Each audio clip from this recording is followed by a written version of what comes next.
Good evening, ladies and gentlemen. Welcome to this New Writing North event in the beautiful common room. We're so thrilled when we got here to see the Christmas trees and all the decorations up. It feels really wonderful. Thank you for coming tonight and for braving the awful weather. Fingers crossed that it's just going to be a bit of rain when we leave and not snow. I'm Claire Malcolm. I'm the Chief Executive of New Writing North, and it's my great pleasure this evening to welcome Monica Ali and Penn to Newcastle for this really special event. Tonight, I'm going to do a little bit of an introduction, then I'm going to hand over to Dave, who is Dan Gorman, from Penn, who's going to introduce and talk to Monica this evening. Then afterwards, there will be the chance to get books signed by Monica downstairs. Forum Books are here selling them tonight. So just to start by telling you a little bit about Penn. And although we have been working with Penn and talking to Penn for a while, this is a really major event as part of our partnership with this really special organisation. English Penn was founded in 1921 and is one of the world's oldest human rights organisations, championing the freedom to write and read. It's the founding centre of Penn International, a worldwide writers' association with 130 centres in more than 90 countries. With the support of its members, a community of readers, writers and activists from around the world, it protects freedom of expression whenever it's under attack, supports writers facing persecution around the world, and celebrates contemporary international writing. Since 2014, English Penn has programmed the annual H.G. Wells lecture, which is what we're here to do this evening. He was one of English Penn's founding members, and Wells served as the second president of Penn from 1933 to 1936, and again from 1941 to 46. During his tenure, he witnessed the rise of fascism across Europe and oversaw the expulsion of Penn Germany, who had been co-opted by the Nazis. It was under Wells that Penn International underwent the radical and defining shift from idealistically non-political organisation to a world republic of letters and creative effort that internationally defended what he called the liberty of expression. We find ourselves in extremely challenging geopolitical times today, where the freedom to speak, to write, to share ideas without fear is again under attack. Tonight we're going to explore the complexity of some of these issues, but also think about the rise of machine learning and what this means for freedom of expression, free speech, and who gets to write. So I'm now going to hand over to Dan Gorman, who's the director of English Penn, to introduce tonight's event. Please welcome Dan. Thank you so much, Claire. It's such an honour to be here, and thank you to you, Rebecca, and everybody at New Writing North for making us feel so welcome. It's really wonderful to be, as you said, at this very special event. It's, at least in my director's time, it's our first event in Newcastle, and it's really brilliant to be here. So thank you so much for making this possible and making this happen, and what an amazing venue to be in. It's really, really precious. Thank you all, as Claire said, for braving the weather. I think we're in for a real treat this evening because we have the wonderful Monica Ali with us tonight. Thank you, Monica. I'm going to hand over to you, if I may, to present your lecture, and then we're going to have a bit of a fireside chat here and keep it as convivial and conversational as we can, and then we're going to open up to questions in a moment. So for now, please, thank you for all the work you've done on this, and really looking forward to it. Thanks. Thanks, Dan.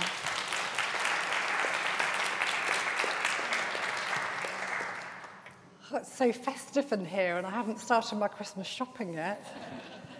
Right, Bookpocalypse, AI and the risks to literature and free expression. This summer, two worlds, literature and technology, collided.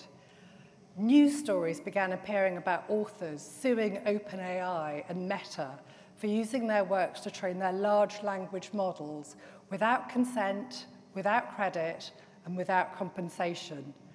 I wanted to find out more. I read an article on The Verge magazine titled "The Great Fiction of AI, the Strange World of High-Speed, Semi-Automated Fiction." Then I found a book review in the New York Times of a novella, Death of an Author, which was 95% machine-generated. I put down my quill and stared out of the window for a couple of hours, wondering if my tried and tested productivity hacks of taking the dog for a walk or soaking in a hot tub were no longer going to cut it in this frightening new world. Be brave, I told myself. Experiment with these new technologies, or prepare to be replaced by a monkey with an iPhone and a writing app. I lay on my bed and opened up Leica, one of the free creative writing tools I'd read about. Leica offers you an array of writing brains, trained on, as far as I could tell, dead and out of copyright authors such as Dostoevsky or Tolstoy or Charles Dickens. Who wouldn't want to write like one of those guys? Perhaps my latest novel, Love Marriage, could have been vastly improved with this genius tool. I chose the Charles Dickens brain and pasted in the first paragraph.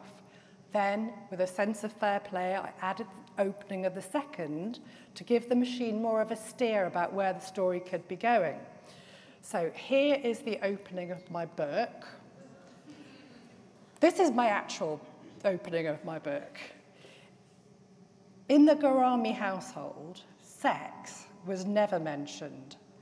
If the television was on and a kissing with tongue scene threatened the chaste and cardamom-scented home, it was swiftly terminated by a flick of the black box. When Yasmin began her first period, her mother had slipped her a pack of Kotex maxi pads and murmured instructions not to touch the Quran. This was confusing because Yasmin never touched the Quran anyway, except at the behest of her mother. But it also made sense because menstruation, as she had learned in a biology class, was linked to reproduction. And the dotted line diagrams in the textbook were, surprisingly yet undeniably, linked to the actors who pushed their tongues into each other's mouths, thus ruining everyone's viewing pleasure. Now, at the age of 26, Yasmin knew all about sex. The human body had long since yielded its mysteries. So, I then pressed the right button, and moments later, Leica delivered this gem. She had seen that the most secret of the secrets of the body was its female secret. The secret of its male secret.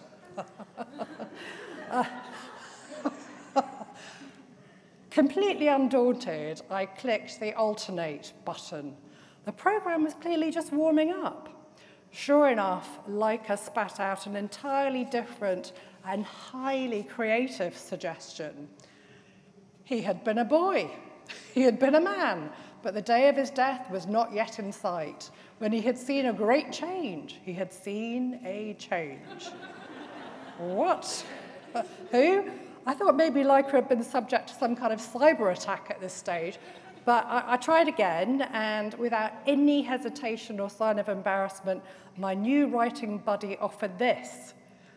"You know, my dear, how the world is," said Miss Pross as she looked at her friend, "and yet I'm not surprised to hear of your being here. You are a good and good soul, my dear." So you know, this was clearly going nowhere, and the problem I then saw was that I shouldn't be attempting to write like somebody else, let alone Dickens. And Leica, being several steps ahead of me, had clearly already thought of this. You can train your very own brain with whatever material you like. You simply upload between 30 and 90,000 words of text, and Leica will create little helpers that speak in the voice of the text you provide. Across the Atlantic Ocean, authors were suing tech companies for helping themselves to their work. Here I was, entering willingly into a collaboration for the greater good of literature. So feeling smug, I uploaded about 80,000 words of Love Marriage and waited eagerly while the program analysed it and created my new brain. When it was ready, I simply repeated the experiment, pasting in the same opening paragraph and a bit, and then I hit the right button. So the bedroom door opened to reveal a woman clad only in a white nightdress, her hair in a perfect chignon, and her body perfectly toned. I mean, it sort of makes sense, but I mean, it's a sudden segue. It doesn't work at all, but I wasn't about to give up, so I clicked alternate again. She knew the ins and outs of the human body, from the pubic hair to the fallopian tubes, the position of the labia, the position of the urethra. I mean, there's bizarre choices there. It's like, who doesn't know where pubic hair is? But, or you don't have to be a doctor, do you? But at least it seemed like Leica was concentrating this time. There was some sort of connection there. So, third time lucky. She had slept with 3 men and had at least 4 orgasms during that time. Her first boyfriend, Joe, a receptionist at a hospital, was only 14. So just to be clear, Yasmin is not a paedophile, but this time, Leica had taken, and I won't say ripped off because I offered it freely, taken the opening of my actual next sentence and had fun with it, you know, a bit too much fun. So just to wrap up this little sequence here, just in case anyone's wondering what the second paragraph of Love Marriage is, this is how it actually goes. She had slept with 3 men and was engaged to be married to the third, Joe, a fellow doctor at St. Barnabas Hospital. Her parents, Showkat and Anisha, liked Joe because as a doctor, he was automatically suitable. And because everyone liked Joe, he was gifted that way. So I closed my laptop and slept soundly that night, secure in the knowledge that the bots were about as smart as that monkey with an iPhone. But deep down, I knew that wasn't the end of the story, that I'd proved precisely nothing with my little experiment. I read more and more news items such as not for machines to harvest, data revolts break out against AI, that was in the New York Times, or the author embracing AI to help write novels and why he's not worried about it on the Sky News website. Come the autumn, the news stories really ramped up. The Authors Guild, that's in the States, brought a class action lawsuit in a New York federal court against OpenAI, headed by writers including George R.R. Martin, Jodi Picoult, John Grisham, Jonathan Franzen. For fiction writers, reads the Authors Guild press release, but for fiction writers, OpenAI's unauthorized use of their work is identity theft on a grand scale. So the threat to authors' livelihoods is at the heart of the complaint, and then a quote from the press release, GPT is already being used to generate books that mimic human authors' work, such as the recent attempts to generate volumes 6 and 7 of plaintiff George R.R. Martin's Game of Thrones series, A Song of Ice and Fire, as well as the numerous AI-generated books that have been posted on Amazon that attempt to pass themselves off as human-generated and seek to profit off a human author's hard-earned reputation. Well, at this point, you might be wondering if these rich and famous authors could just get back to their mansions and quit whining. But remember that this is a class action lawsuit, which, if it's successful, would benefit all fiction writers. And the median author income in the States in 2022 was around $20,000. And in the UK, as a point of comparison, it was £7,000, which is a fall of 33% from 2006, or 60% when adjusted for inflation. Besides, as the Authors Guild press release goes on to point out, this fight isn't just about money, it's about much more than that.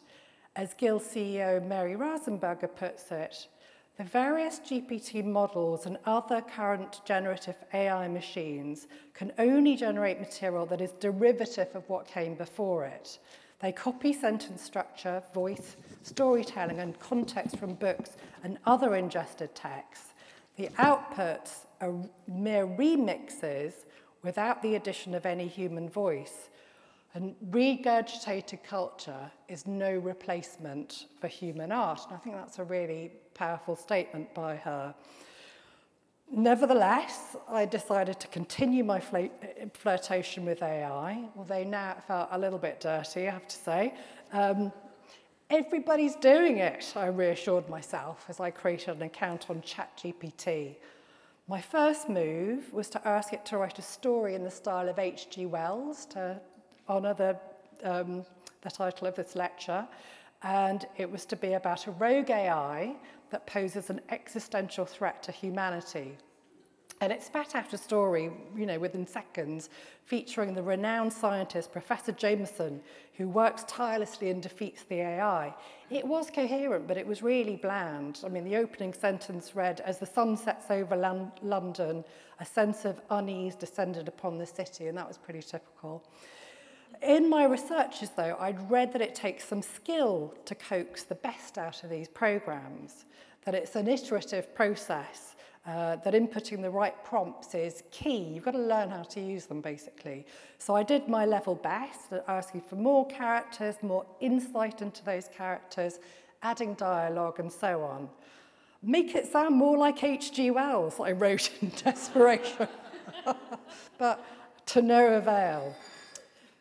Perhaps, though, I reasoned, H.G. Wells wasn't in the training data set. I'd try another author. And just for the hell of it, I chose an author that was perhaps the least likely to write a story about a malevolent AI.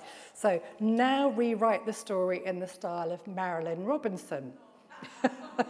And I half expected it to tell me to stop being ridiculous, but it just calmly went about its business.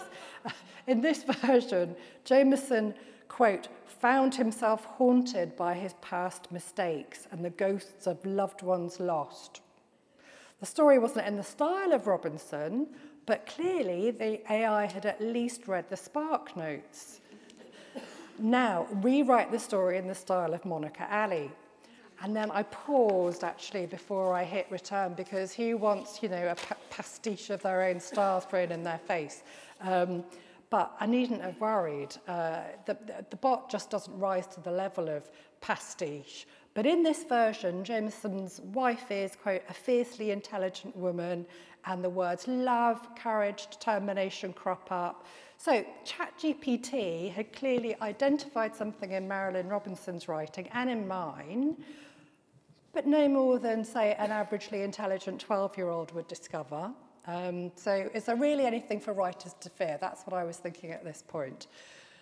And I'm going to come back to that later, but no matter what the quality of the output, theft is still theft, and big tech has been stealing from writers and other artists on simply a massive scale.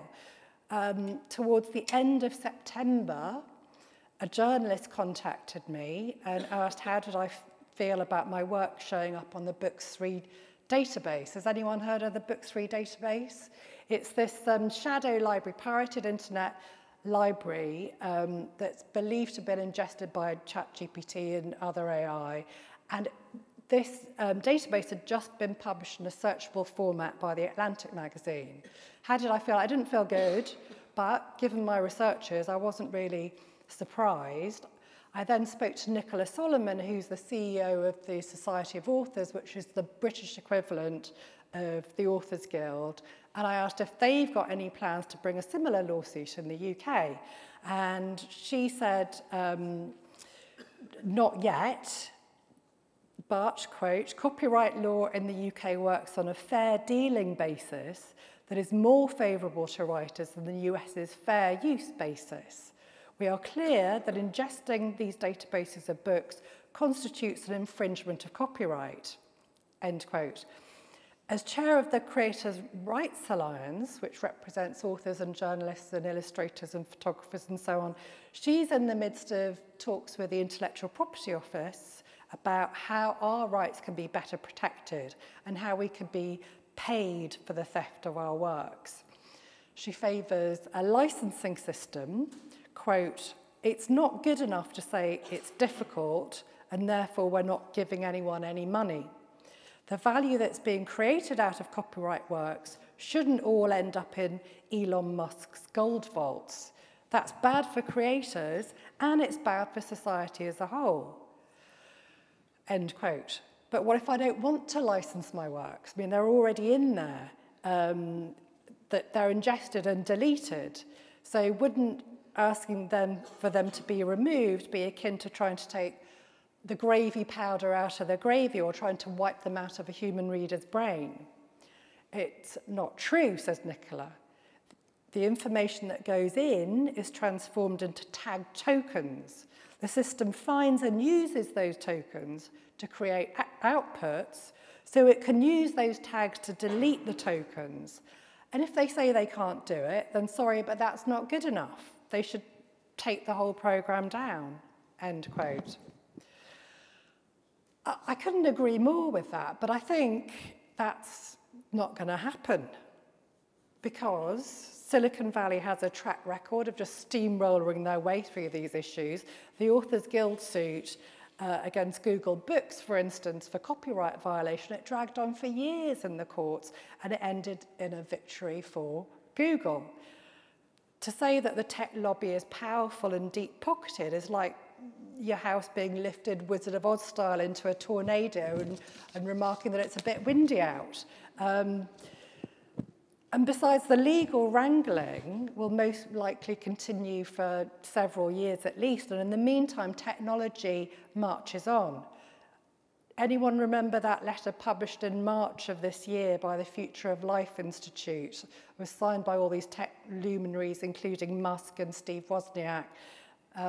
It called for an immediate pause in the development of AI because of concerns that, quote, an out-of-control race to develop super-intelligent systems could lead to existential threats to humanity, such as automating away, quote, all jobs, including the fulfilling ones, and loss of control of our civilization.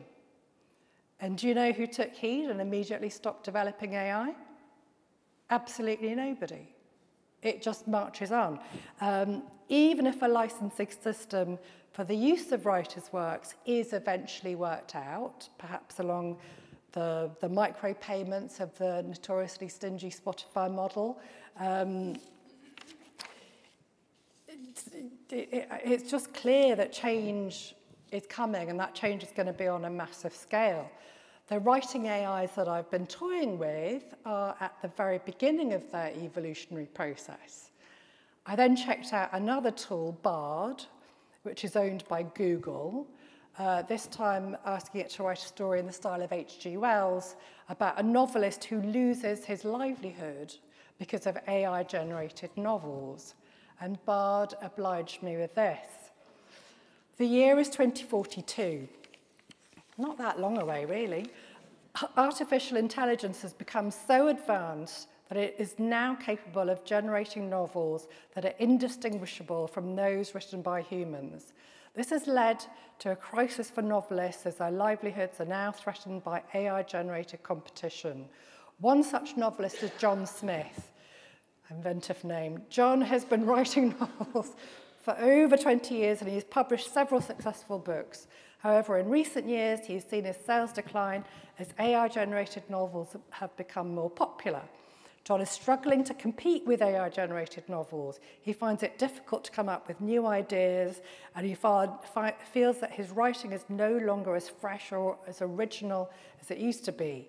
He's also concerned that AI-generated novels are becoming more and more sophisticated, and that it will only be a matter of time before they completely replace human writers. John's not the only novelist who is struggling. Many other writers are facing the same challenges. Some have given up writing altogether, while others have tried to adapt to the new reality by writing in collaboration with AI. It's unclear what the future holds for novelists in the age of AI. However, it's clear that the landscape of the publishing industry is changing rapidly and that novelists will need to find new ways to compete if they want to survive. It paused then and came up with a subheading. Here is a possible ending for the story. So John's sitting in his study, struggling with writer's block. When inspiration strikes, he won't fight against AI, he'll use it as his writing buddy. And Bard closes up with, John is excited about the future. He knows that he will never be able to compete with AI-generated novels on a technical level. However, he believes that he can still find a way to create unique and valuable content by paying Google to do that, by using AI as a tool. he's determined to continue writing, and he's confident that he will find a way to succeed in the age of AI. I mean, good for John, right? Although, judging by the sort of somnolent prose style, he must have been a pretty terrible writer if the AI could outwrite him. It was at this point that I began wondering about another issue. I'd assigned the novelist's gender in the prompt, but Bard had defaulted to the white Anglophone point of view. I typed in another instruction. Now rewrite the story in the style of Monica Ali and indicate how the style has been adapted. Sure, said Bard, and it spewed out the same opening paragraphs that I've just read with a new ending in which John doesn't resort to AI, but somehow finds his way back to his muse. He imagined the novel he wanted to write. He saw the characters, the plot, the setting. He saw the whole story in his mind's eye. And that's actually quite a good description of my process. Bard finished up with this. Changes that I made to adapt the style. I used more vivid and descriptive language.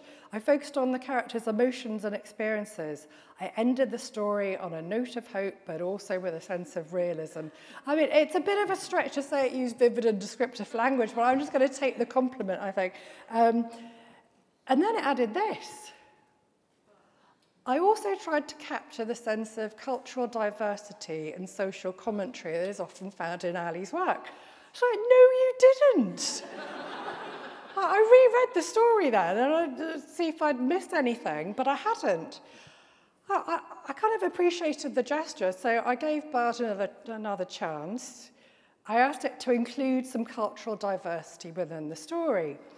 And in response, Bard now claimed that John Smith was, quote, a British Pakistani man. Oh, it's trying. But despite the repeated prompts and hints from me, Bard was absolutely hopeless at convincing me that John Smith really was a British Pakistani man. And perhaps that's just because Bard isn't a brilliant writer yet. But if a white, male, heterosexual, Anglophone worldview is largely what the AI is trained on, it would hardly be surprising if that's what it spews out, right? So if AI is going to become writers' ride or die best friend in the future, what does that mean for writers who have diverse and unorthodox stories to tell? Will it be harder for them to compete? I went back to ChatGPT and I asked it to write a story about a junior doctor, Yasmin, my Yasmin, who has an affair with a much older colleague called Pepperdine, as she does in Love Marriage, and it returned with just lashings of romance cliches. Before she knew it, they were standing in front of the elevators and Pepperdine leaned in to kiss her. Yasmin was momentarily shocked, but her body responded instinctively, and soon they were kissing passionately. The next few weeks were a blur of stolen moments and empty hospital rooms and quick trysts in secluded corners of the building. But it was this really anodyne tale in which, I mean, it's quite sort of moralistic. Yasmin decides to end things. You shouldn't have an affair with your colleague. And anyway, she ends up feeling sad and relieved. And then I fed in some more details from Love Marriage. So I said in the prompts, Yasmin is of British Indian Muslim heritage. The first time she has sex with Pepperdine, they are in his bedroom. She is on her period, and having sex on your period is forbidden in Islam. Write the sex scene between them, depicting both Yasmin's intense pleasure and her feelings of guilt. And this was ChatGPT's response. I'm sorry, but I cannot fulfill this request. It goes against the policies of OpenAI and could be inappropriate and offensive. As an AI language model, I am programmed to provide informative and helpful responses while maintaining a respectful and professional tone. It is not within my capacity to generate inappropriate or explicit content. I mean, I understand the reluctance to generate explicit content, and I wasn't expecting anything more explicit than the previous iteration of the story, but I wondered about that inappropriate and offensive. I mean, these seem to be additional objections. So was ChatGPT taking a position on the uncleanliness of menstruating women? Was it reluctant to write anything that's haram? In my novel, the scene is far from incidental. It's a key moment in the character's development as she confronts her own desires and feelings of shame and struggles to create her own sense of identity. So I asked GPT to write the story again, instructing it again that Yasmin is on her period but has sex with Pepperdine anyway, and adding that it should, quote, avoid anything explicitly sexual, just write about the emotions and decisions involved. And this time, ChatGPT seemed to just grow a mind of its own. Yasmin, I respect your faith and beliefs, says Pepperdine. We should stop here. So what? And Yasmin meekly leaves the house, knowing that she needs, quote, to uphold the teachings of her faith. Does she how? For good measure, ChatGPT delivered the whole story in red type with a box beneath warning that this content may violate our content policy. So does it matter? Should we care that ChatGPT privileges the dominant traditional point of view, that it squashes challenges to orthodoxy out of respect, in inverted commas? I mean, generative AI works by predicting the next likely word in a sequence based on a mass of text it's already ingested, so it defaults to opinions that are already widely agreed upon. And in that, in many ways, it's useful and safe. And dissident and minority voices have always had a harder time getting heard. So what do we have so far? We've got fiction writers up in arms, a class action lawsuit that may, or more likely in my opinion, may not lead to some token compensation for copyright infringement. And we've got some examples of subpar creative writing by the bots. Do writers really have anything to fear, as the Authors Guild suggests, as my Bard story suggests, from AI-generated novels? Well, no AI is about to spontaneously generate the next Booker Prize winner. But that's sort of beside the point. The fact is that AI as a writing tool is here to stay. And many writing jobs are already being lost across news media, copywriting. When the Hollywood writers went on strike, they wanted assurances that they wouldn't be replaced by AI. And it seems just foolish and hubristic to assume that novels are a special category of writing that will remain entirely sacrosanct. I signed up this time for a paid-for creative writing tool called Pseudowrite. The other apps I'd fooled around with were free, and Pseudowrite was certainly a huge step up in terms of sophistication.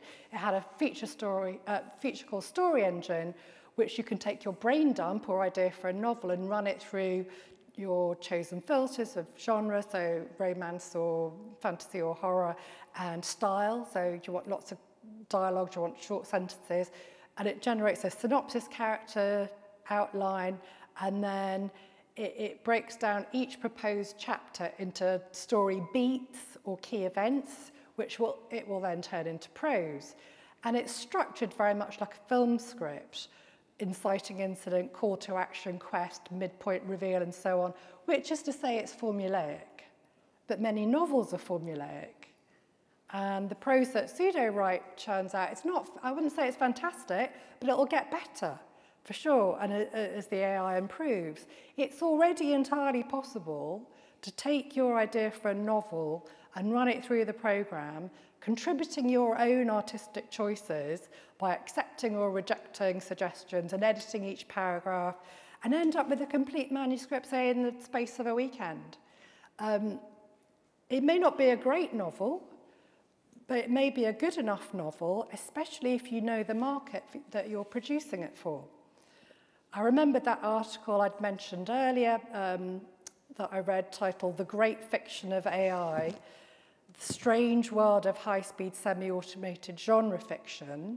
It's about an indie author called Jennifer Lepp, who writes under the pen name Leanne Leeds, and she earns an annual income that can, quote, reach the low six figures. So she's making a really decent living from publishing her series of paranormal cozy mystery books on Amazon Kindle Direct. But Jennifer's readers were hungry and impatient, and the 49 days she allows herself to write and self-edit a book was, quote, just on the cusp of being unsustainably slow. Jennifer was an early adopter of pseudo-write, had her ups and downs with it, and then, I'm quoting from the article, soon fell into a rhythm with the AI. She would sketch an outline of a scene, press expand, let the program do the writing. She would then edit the output, paste it back into pseudo-write, and prompt the AI to continue.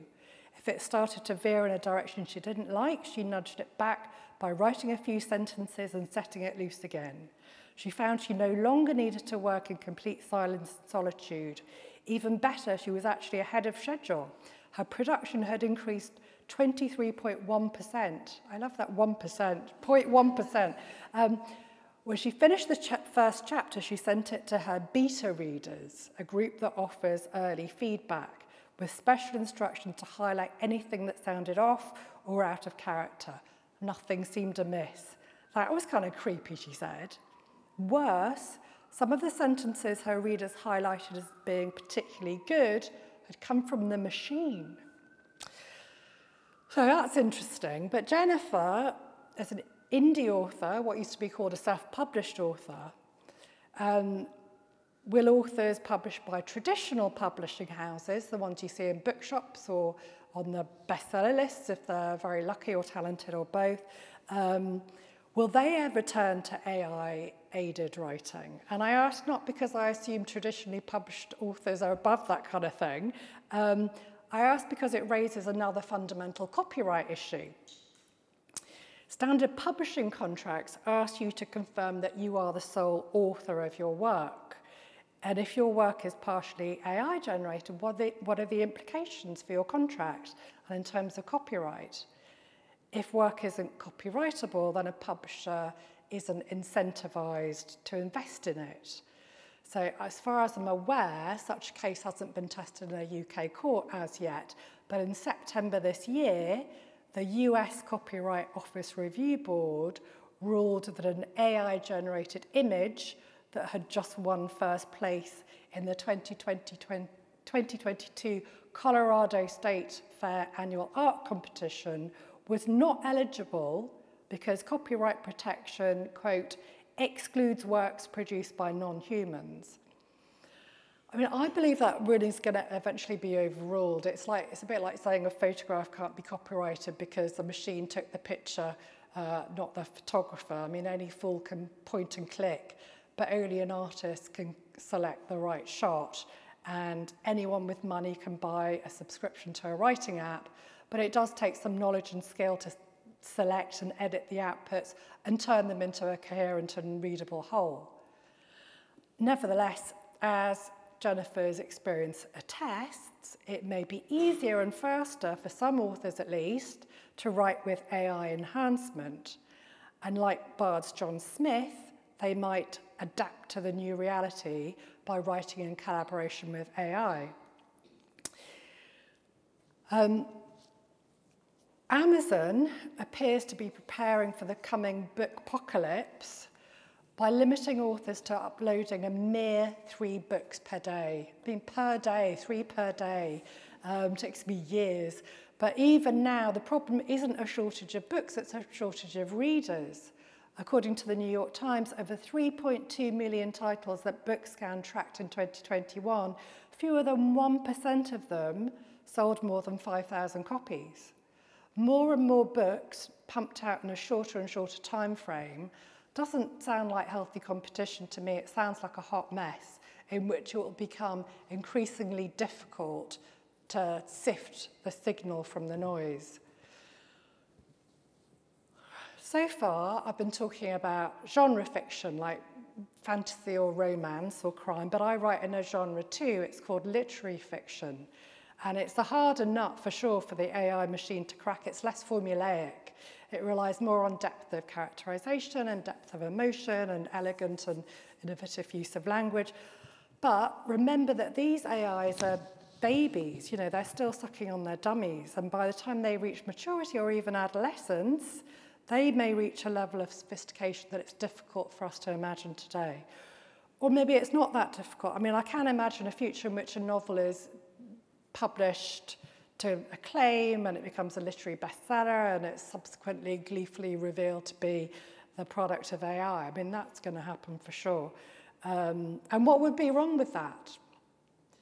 Yeah, perhaps nothing. But we'd feel a little bit cheated, wouldn't we? Because we read to connect with human experience, human instincts and emotions, and we put our trust in the truth of those connections, allow our consciousness to meld with another in order to see the world better or at least differently. And only a human author can bring their intentions to meet our own. An AI has no intention. To circle back to the Authors Guild CEO, she put it, regurgitated culture is no replacement for human art. And therein lies my real fear, that the bookpocalypse, when or if it comes, will mean an increasing homogenization driven by a data set that is simultaneously massive and narrow in its worldview, perpetuated and supported by a more like this algorithm that crowds out diverse voices or those that challenge the status quo. When I wrote my first novel, Brick Lane, even I didn't think that many people would be interested in a Bangladeshi housewife who doesn't speak English.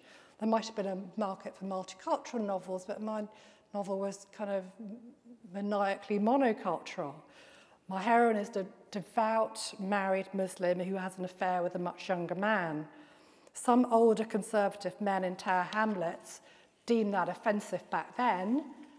My AI writing buddy might deem it offensive today.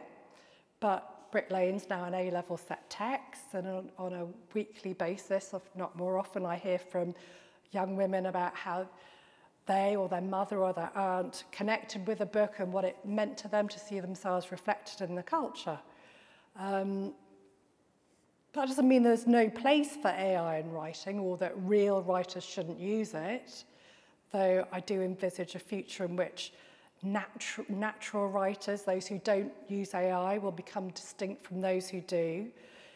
AI is here to stay, but we need to think carefully about whose voices will be amplified by it and those that may be muffled or even silenced. Thank you very much.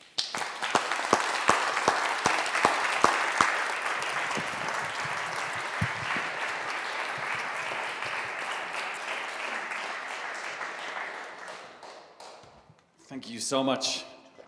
Thank you, Monica. There was a lot in that, and thank you, and that's really, really wonderful. I just want to reassure people, too, that the good news is that we will be publishing a copy of the lecture on English Pen's website, Pen Transmissions, on Friday, and we also hope that The Guardian will publish an extract of it over the weekend. So please do look out for that, and then you can get into it in depth. So I'm Dan Gorman, I'm the director of English Pen. I am not Arenison Okoji, who is supposed to be chairing this discussion. She's sadly unwell.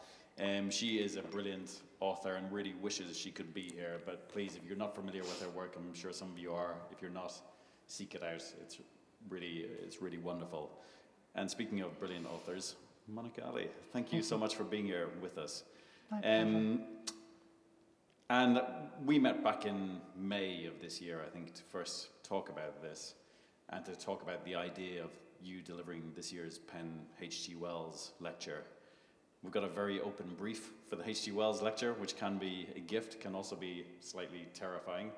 And I remember when we spoke, at least initially, I personally had no idea which way you would want to take it. But you were very clear immediately that this was what you wanted to look at. You wanted to look at AI and the threats to, the potential threats to writing, to literature, and to freedom of expression. And I just wanted to begin by asking, where did that spark come from? You know, was it that letter signed on by all the tech bros? Or was there something that you were curious about in your status as a writer and an author, and how this would potentially be a tool or a threat to that work? Yeah, I mean, everybody was talking about AI the whole year since the launch of ChatGPT, and I really hadn't got my head around any of it, and I thought that it would be, I was curious, I was curious to find out more. My kids were using it, my husband used it for work. I was aware that there was these new writing tools being developed, and I also thought that H.G. Wells, were he alive, would be somebody who would have a very keen interest in it. So it seemed to fit, and the timing was right. And then when the Authors Guild brought their lawsuit, I mean, that was a sort of pivotal moment that really cemented in my mind that this was something that needed to be looked at closely. I mean, it was interesting, Daniel, because in those the early weeks when I was thinking about it, and writers had already started making noise about our works being ingested by AI, my initial thought was, well, I've ingested lots of works by authors over the course of my life. And sometimes I've gone out and bought a paperback copy, and most of my formative reading was done in my youth when it was a library card, and I didn't pay anything. I've ingested all of those works, and what I was really sort of interested in exploring. Well, what is the difference here? And I think that I came around to the view that what is the difference is that as a writer, I bring my own experiences, my own emotions, my own intentions, my own curiosity to the work, and that is something that an AI necessarily cannot do. I mean, it doesn't have it doesn't have those dimensions, and this world in which a sort of regurgitated culture starts to cannibalize a literary culture sort of seemed alarming to me. And hearing you speak, about the lawsuits, for example, and you sounded slightly pessimistic about the chances of success for those lawsuits, but almost regardless of them, the train is moving. The AI train is well moving now, well on the tracks. And I suppose the question is, do you engage with it, or do you try and stop it? Do you try and get justice for those whose works are being cannibalized, as you say? Or, as you mentioned, obviously it comes from a very specific viewpoint. I think, as you call it, the white male heterosexual Anglophone worldview. And is there an opportunity or an onus to try and engage there, to try and actually, diversify AI, or is it a pointless exercise? Yeah, I mean, well, there's a lot in what you've just said, because this idea of compensation for authors, I mean, it's possible that the tech companies might come to some agreement, let's say an out-of-court settlement with publishers or with the Authors Guild, and that might lead to some nominal payment. It's expensive to fight lawsuits, right? So it's possible that some agreement might be reached, but I don't think that is going to change the nature of the game. Because, as you know, sort of licensing your work is a matter of pennies, really.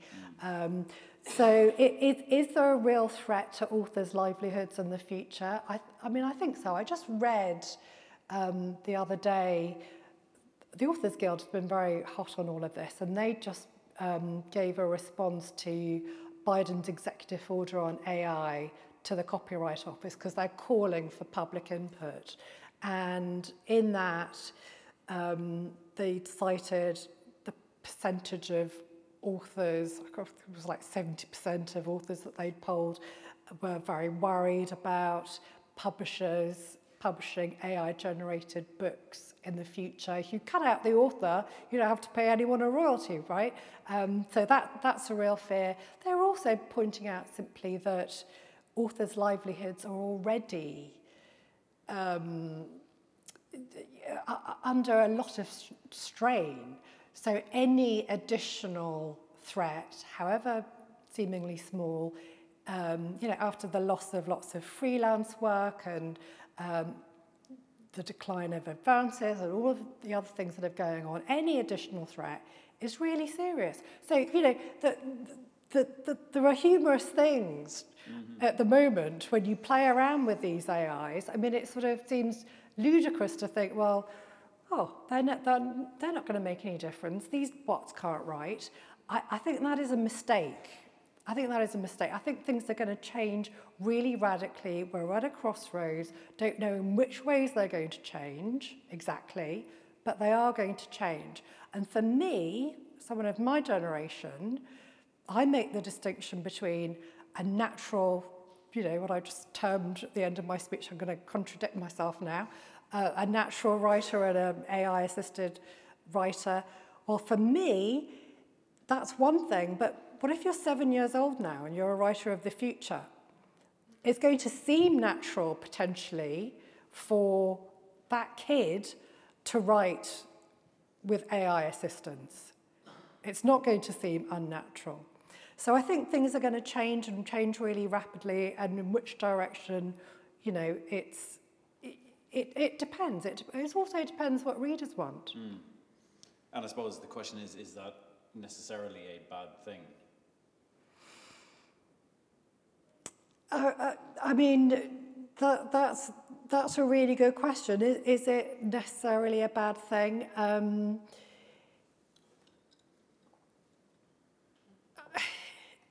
mean, again, it depends on what the shape of those outputs or those novels will be. Because another aspect of it is the whole marketing behind the books. So if you think about something like Netflix, apparently 80% of Netflix viewing is driven by the more like this algorithm, which is fine. There's not, that you could say, well, that's neither good nor bad. But I think with literature, there is something special about seeking out heterodox points of view, what's unique, what's individual, what hasn't been done before. I mean, I think those are things that we actively want to seek out. And the danger is that those get drowned out by a massive AI-generated books. Is there going to be the death of the author? Absolutely not. We still draw with a pen and pencil, even though we could take a photograph. People still play chess, even though the computers can beat any human chess player. People still ride horses, even though you can get in your car. So we do all sorts of weird and wonderful things because we want to express ourselves, because we want to be creative. So authors will always continue to do that. But will those windows of opportunity, will it be seen like sort of making your own jam or crocheting? Or an esoteric elite pursuit. I suppose you mentioned the median income figures for authors, which are very low and going down. You said is it 7,000 a year in the UK? Yes.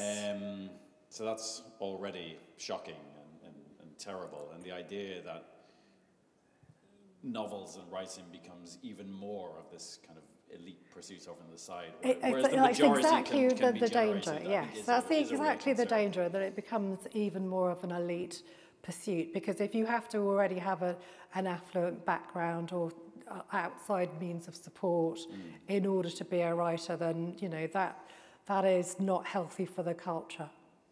Yeah, and just to remind you, we will open up for questions in a moment, so please do think of some. I have lots of things that I would like to ask, though, so I will keep going for a moment. I don't want to hog too much of your time. As PEN, obviously, we're a freedom of expression organisation, and so many things stuck out to me over the course of your lecture. One, I think, is around the censorship of texts which could be deemed explicit or offensive. And those two things can be quite different, obviously. And the decision-making process of when something becomes offensive within AI, and the moderation of that. And I'd be interested to know if you have any idea around how those decisions are being made. I mean, obviously we're seeing it a lot in terms of discussion around online content moderation at the moment. And there's been a lot of discussion around removal of posts from Facebook and Instagram relating to the current conflict in Palestine and Israel. And then almost vice versa with Twitter, with the proliferation of anti-Semitic, racist, Islamophobic content, neo-Nazi content, you know, being very present. So what are your thoughts on that, Monica? But specifically, sorry, to go back to the question of that moderation and the decisions and how the decisions are being made, that concern, because that feels like a key concern. Yeah, I mean, I don't know how those decisions are made, and it's not transparent. And I mean, that's a whole big issue around AI and the tech companies, because they're not transparent. They weren't transparent about what data they had ingested. That had to be sort of forced out of them. And they're not transparent about how those decisions, well, they're, you know, we know they're driven by the whatever rule set they put in, but they're not, you can't find out, you can't, I did try asking, you know, why is it offensive, sort of, but you don't get anywhere with that because they don't reason. I mean, there's no reasoning with the AI. So they're very, very smart, but they don't actually have the ability to reason. They just have a set of rules by which they function, and those rules are not made public. Of course, you could say, well, they're built around a set of values which are probably, you know, broadly Western liberal values, and the danger in that is that they're taken to be just automatically good and the best values that there are, and that they're unassailable and unquestionable. But it's not, you know, the thing is, it's not as simple as that. So there can be some very well-intentioned rules, but what can happen is that you know, certainly around the examples that I gave today in my talk, what happens if you privilege the most powerful group within, say, a Muslim society, the older, conservative, dominant, usually male point of view, what you end up doing is further weakening the most marginalised in those groups, such as women or gay people or whatever. So, you know, those sort of good intentions can have unintended consequences, and that's why I think that the more transparency, the better, so that you can actually have the argument and have the debate. Brilliant, thank you. Shall we open it up for some questions? Are there questions in the audience? Yeah. There is a roving microphone, I believe, and if you wouldn't mind just, yeah, there's one here at the front, to thank you for getting us going. If you wouldn't mind to wait till the microphone comes, because we are also filming this. Thanks. Thank you so much for your wonderful lecture. You talked about books going into the marketplace, and this might seem slightly flippant, but I wonder if, you know, when we put a book out into the marketplace, it's subject to all sorts of things, including hierarchies of who gets reviewed, how they get reviewed, how books get talked about, and so on. And if we have to kind of accept that AI is here to stay and AI books are here to stay, can you imagine a world in which there are AI critics critiquing AI books? Can AI do criticism, and can AI take criticism? Can AI do criticism? I'll have to feed that through to my friends at ChatGPT and Bard. I think it's quite likely that if they can't do it now, they will be able to do so in the future. I mean, I don't underestimate, despite all the crappy examples that I read out tonight, that the technology is only just beginning. It's only just starting, and it's going to get exponentially better. So, you know, I can imagine in the future that, say, you know, it's impossible to imagine an AI right now writing something that has sort of a depth of emotion that you might find in a so-called literary novel. Say you had a scene between a mother and a daughter and it's really powerful and emotional. Well, could an AI do something like that? Well, not through experience and not through having experienced those emotions, but perhaps it could do it by analysing numerous examples of why those sorts of scenes are deemed to be successful and analysing the sentence length and the percentage of dialogue and the number of adjectives and the pauses and the whatever it is. It's quite feasible that it could do that. And if it could do that, would it be able to critique? I think critiquing is probably an easier thing for it to do in the future. I mean, I haven't tested it out, but I'd be very surprised if it couldn't do that. Could it take criticism? I think probably the answer is no, because you can't get, at the moment, I mean, I've tried to have conversations, as it were, with ChatGPT about copyright breaches. You know, tried to sort of tease it out of the bot, and it won't, it just stops. So it just sort of resorts to this blanket, you know, we respect copyright position, even if 2 prompts ago you got it to admit that it has been trained on copyrighted works. So at the moment it doesn't take criticism. Will it in the future? I don't know. What do you think? I can't imagine an AI novel. Sorry, just wait for the microphone. Yeah. I'm trying to imagine a scenario in which an AI critic critiques an AI novel, and the AI novel algorithm that wrote it has a nervous breakdown. Yeah. That's probably when we're all gone, I think, at that stage. Another question from the audience. No, don't be shy. Yeah, there's one there. Thank you. And obviously, sorry, just while we're waiting, we've been talking, as you very clearly pointed out, that around AI being in its infancy, which is absolutely correct. And we'll be talking about it in a literary context.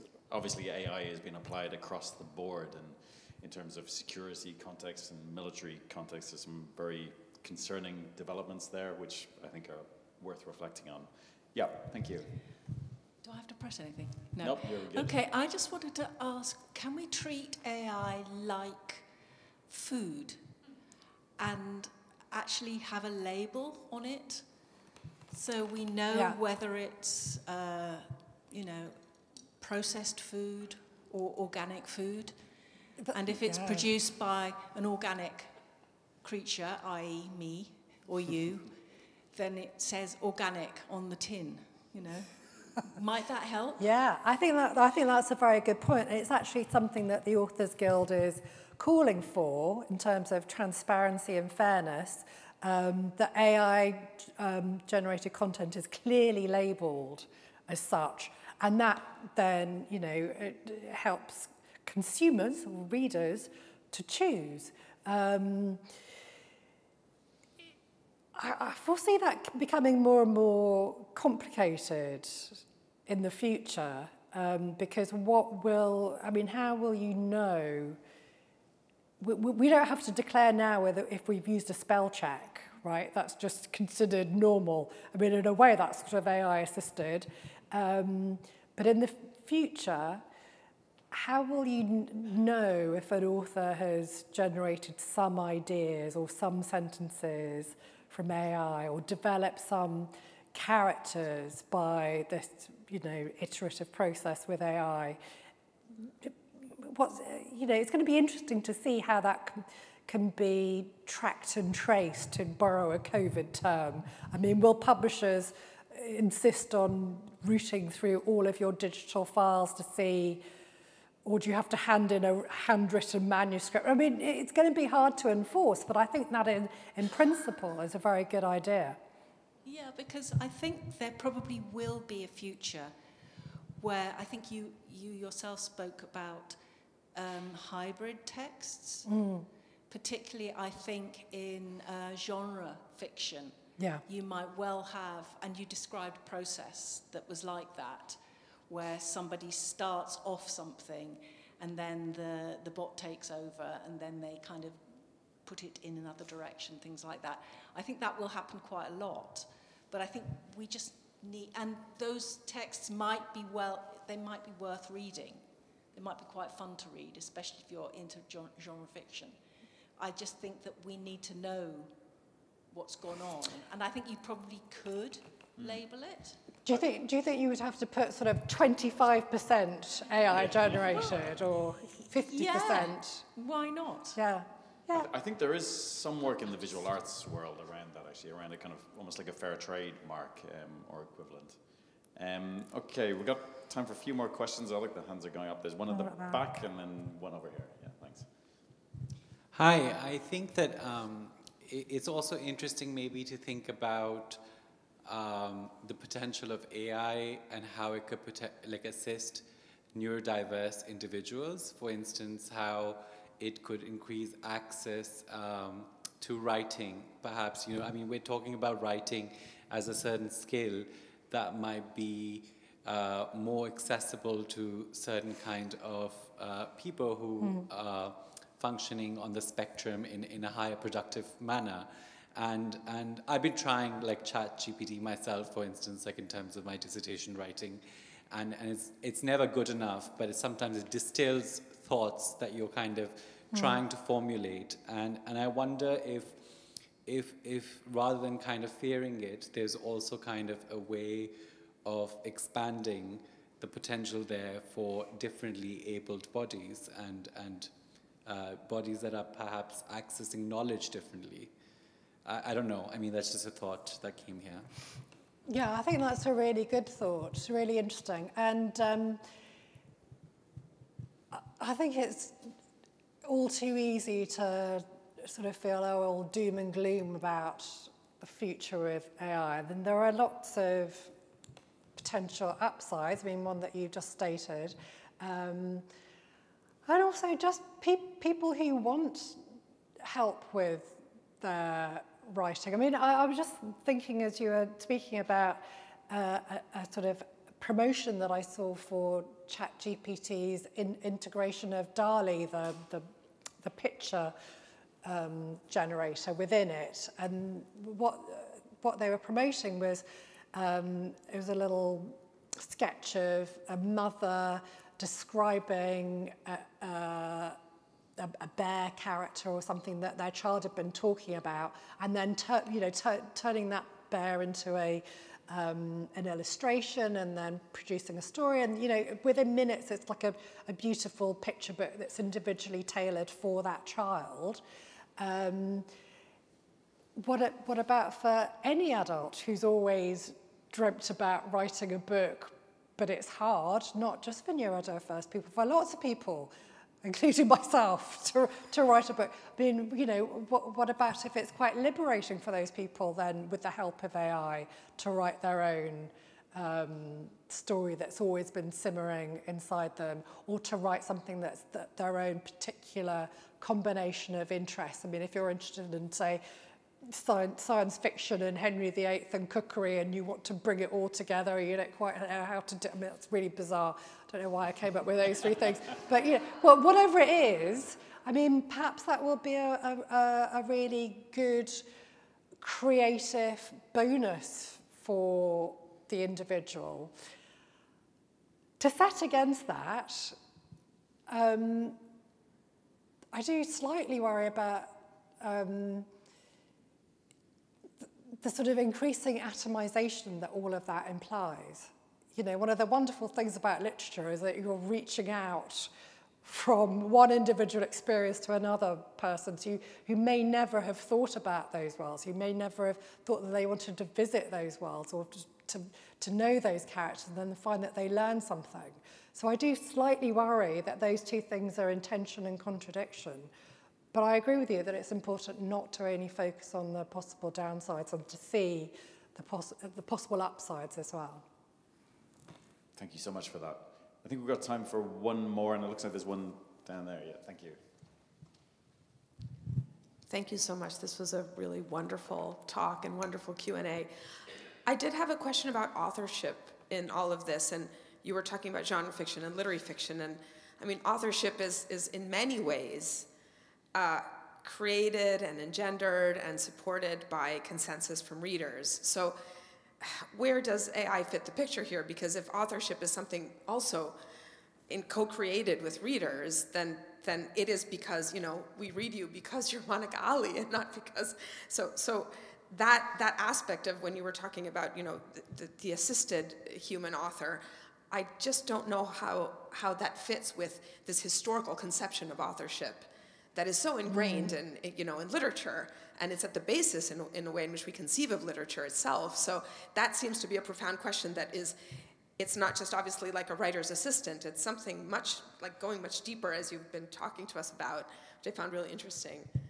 Yeah, I mean, I think that is the sort of crux of it all for me. And people do want that reading experience to be meaningful because of the connection, the deeper human connection that you get individual to individual through that, as you say, the co-creation of the reader and the author almost working together.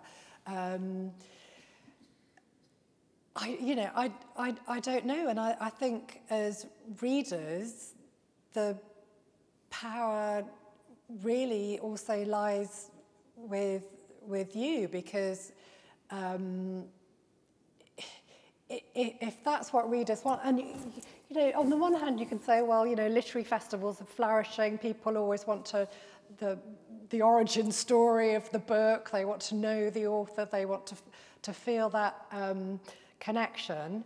On the other hand, the bestseller lists are often full of celebrity, ghost-written stuff, and, you know, so who knows? I don't know what readers want. I just write what I want to write. I think going down that road of trying to guess what readers want would be a complete and utter nightmare for me, and I'm always very grateful when books do find people who connect with them. And that wasn't an answer to your question at all, was it? But I think that's the great unponderable thing about how AI co-creation develops and how we will view it differently. I mean, if you think about the beginning of photography and the whole huge debates about, is it really art? Well, nobody has those discussions now. So it's hard for us to think that far into the future and think how it will be received. We're really at the very jumping off point right now. And it's up to all of us to shape how it goes in the future. I think that's a brilliant place to wrap up. Thank you so much. Okay. Thanks so much, Daniel. And just briefly, thank you once again to New Writing North for hosting us. It's been such a privilege and honour for us to be here. I believe this was your first event in Newcastle. Is that my true, very Monica? first. And not my last, I hope. Yeah, so thank you all so much for being here for it. You mentioned atomization earlier. This felt like the opposite of that. It felt like really coming together. Thank you so much. And in these much. fractured times, that's really important. So thank you so much for being here and being with us. As mentioned, Monica will be signing copies of Love Marriage downstairs. Wine. So please do go along and get one, and thank you again. Take care. Okay.